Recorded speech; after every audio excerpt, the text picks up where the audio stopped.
Assalamualaikum warahmatullahi wabarakatuh. Jumpa lagi bersama saya Dedi Chandra.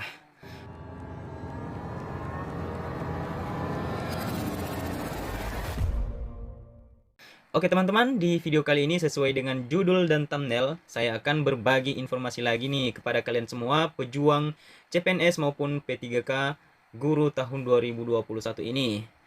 Yaitu tentang siapa saja yang menjadi peserta seleksi CASN P3K Guru dan juga apa saja berkas yang perlu kita persiapkan saat pendaftaran nantinya sesuai dengan surat edaran Kementerian Pendidikan Kebudayaan Riset dan Teknologi Direktorat Jenderal Guru dan Tenaga Kependidikan per tanggal 31 2021 perihal seleksi P3K Guru tahun 2021. Oke teman-teman, di kesempatan kali ini juga admin mendoakan kalian semua agar dimudahkan saat mengikuti seleksi nantinya, sehingga pada akhirnya teman-teman dinyatakan sebagai ASN, sehingga kita bisa bersama-sama menjadi abdi negara dan abdi masyarakat teman-teman. Oke, sebelum lanjut seperti biasa, teman-teman harus memberikan dukungan di channel ini dengan cara klik tombol subscribe dan juga share kepada teman-teman kalian semua agar mereka juga bisa mengetahui informasi-informasi penting yang ada di channel ini.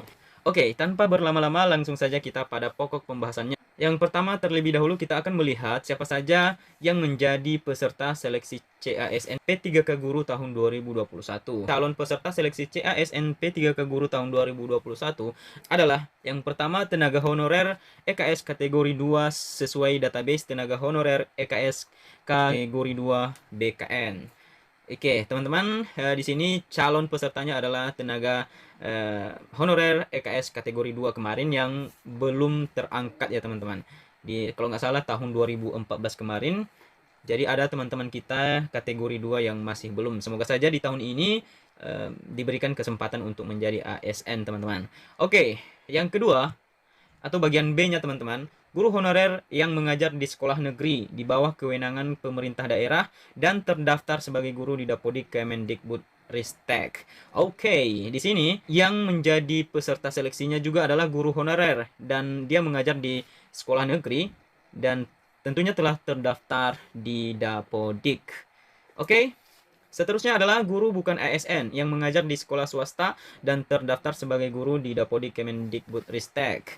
Ya, oke teman-teman. Kabar bahagia untuk teman-teman yang mengajar di sekolah swasta bahwa di tahun 2021 ini, teman-teman yang mengajar di sekolah swasta itu bisa mendaftar sebagai calon peserta seleksi CASN P3K Guru. Seterusnya yaitu lulusan pendidikan profesi guru PPG yang belum menjadi guru dan terdaftar di database lulusan pendidikan profesi guru Kemendikbud. Oke, maksudnya di sini teman-teman lulusan PPG yaitu teman-teman yang sudah memiliki sertifikat pendidik. Bagi teman-teman yang masih belum punya sertifikat pendidik, saya doakan agar kalian secepatnya mendapatkan sertifikat pendidik karena sertifikat pendidik membuat guru menjadi sejahtera teman-teman karena akan dibayar tunjangan sebesar gaji pokok. Nah, kita lanjut ya teman-teman. Yang kedua adalah pendaftaran peserta seleksi CASN P3K Guru dilakukan melalui halaman resmi Badan Kepegawaian Negara yaitu sscasnbkn.go.id. Nah, seterusnya, peserta yang berstatus sebagai penyandang disabilitas dapat mendaftar ke formasi manapun. Ya, kecuali bagian A, guru bahasa Indonesia ahli pertama bagi penyandang disabilitas rungu. Yang bagian B, guru bahasa Inggris ahli pertama bagi penyandang disabilitas rungu. Yang bagian C, guru penjas orkes ahli pertama bagi penyandang disabilitas daksa. Dan D, guru seni budaya keterampilan ahli pertama bagi penyandang disabilitas netra. Ya, untuk teman-teman yang berstatus penyandang disabilitas juga bisa mendaftar ke formasi manapun terkecuali yang 4 ini tadi teman-teman.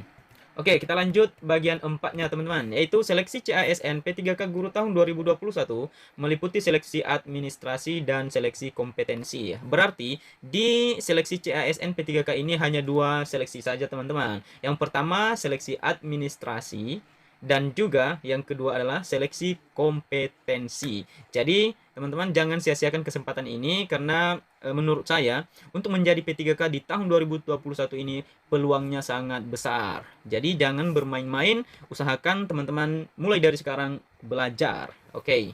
Seterusnya, teman-teman, yang kelima, seleksi administrasi meliputi verifikasi dan validasi, kelengkapan berkas, serta kesesuaian dokumen pendaftar berdasarkan kriteria calon guru P3K. Oke, ini dia berkas yang perlu teman-teman siapkan mulai dari sekarang ya. Yang pertama itu adalah pas foto ya. Pas foto biasanya berukuran 3 kali 4 ya. Berlatar merah. Tentunya menggunakan pakaian formal ya, teman-teman. Seterusnya, yang kedua adalah scan kartu tanda penduduk.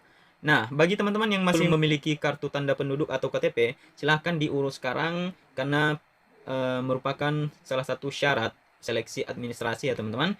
Dan yang ketiga adalah scan ijazah dan transkrip nilai pada jenjang S1 ataupun D4. Oke, yang keempat yaitu scan sertifikat pendidik bagi yang memiliki. Nah, ini dia tadi. Biasanya scan sertifikat pendidik ini untuk teman-teman yang sudah lulus PPG ataupun pendidikan profesi guru. Oke, sertifikat pendidik ini di setiap pelamaran baik dia CPNS maupun P3K sangat berpengaruh, teman-teman. Artinya akan mempermudah teman-teman untuk menjadi ASN, dan saya sudah buktikannya sendiri di tahun 2019 kemarin, teman-teman. Saya memiliki modal yaitu sertifikat pendidik.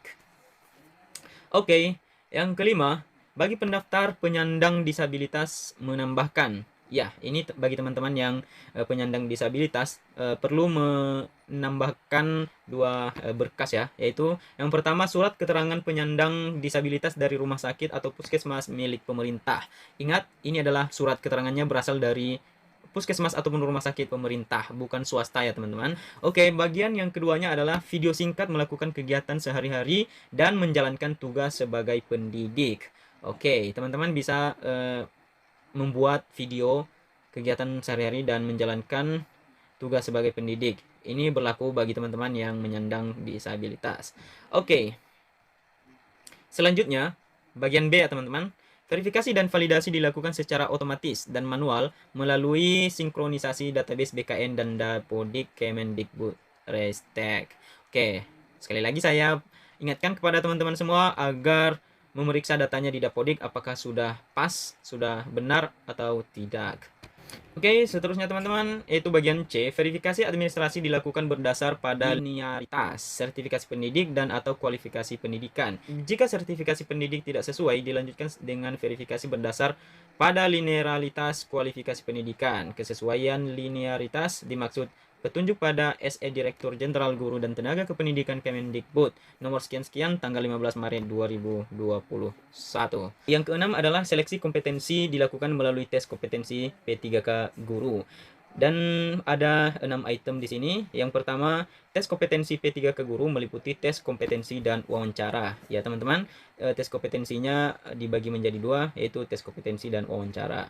Seterusnya, materi tes kompetensi terdiri atas kompetensi teknis, kompetensi manajerial, dan kompetensi sosiokultural. Oke, mungkin ke depan kita akan membahas soal-soal mengenai tes-tes ini ya, teman-teman.